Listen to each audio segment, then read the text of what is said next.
সবকা সাথ সবকা বিকাশের নীতিতে কাজ করছে বিজেপি সরকার।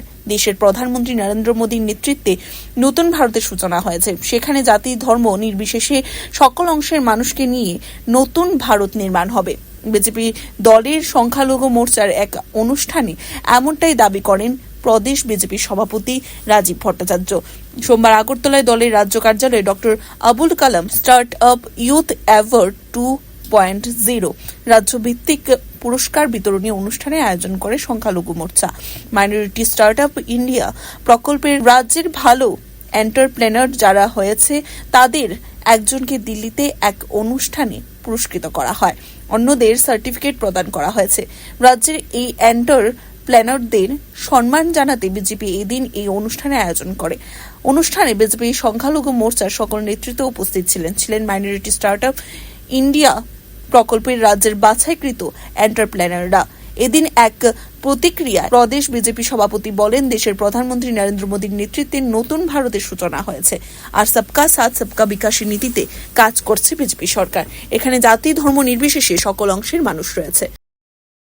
ইতিমধ্যে আমাদের ভারতীয় জনতা পার্টির মাইনরিটি সেলের উদ্যোগে সর্বভারতীয় ক্ষেত্রে যারা মাইনরিটি অংশের মানুষ রয়েছে তাদের স্টার্ট আপ ইন্ডিয়া, এই স্টার্ট আপ ইন্ডিয়াতে কারা কারা পার্টিসিপেশন করেছে এবং ভালো এন্টারপ্রেনার যারা হয়েছে তাদেরকে সম্মানিত করার জন্য সারা ভারতবর্ষেই একটা এই APG Abdul Kalam start up ইন্ডিয়ার একটা শুভ সূচনা হয়েছিল। গত 15 জুলাই থেকে আহ্বান করা হয়েছিল ভারতীয় জনতা পার্টির জনজাতি মোর্চার মাইনরিটি মোর্চার তরফ থেকে।